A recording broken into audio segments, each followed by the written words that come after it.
Third burger वर जाणार. हे करत दोन्ही केली. दोन्ही द्यायला लागणार. शिमला मिरचला काय म्हणतात इंग्लिश मध्ये? शिमला मिरची. शिमला नाही नाही. कॅप्सिकन. एक्झॅक्टली. बरोबर उत्तर दिले दादा. Capsicum right answer. आम्ही टोटल 5 प्रश्न करतोय, त्यातले एकट्याने बर्गर जिंकले. राहिलं एकच लास्ट. हे लास्ट आता क्वेश्चन रेडी आहे तुम्ही? गाजरला इंग्लिश मध्ये काय म्हणतात?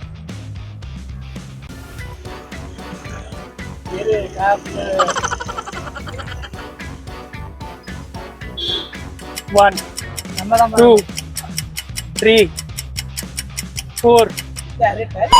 एक्झॅक्टली. बरोबर टाइम मध्ये आन्सर दिले. एक्झॅक्टली. नाईस.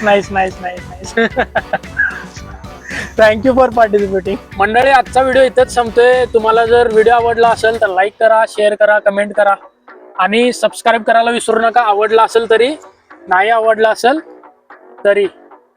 भेटूया नेक्स्ट व्हिडिओ मध्ये. तोपर्यंत जय हिंद, जय महाराष्ट्र.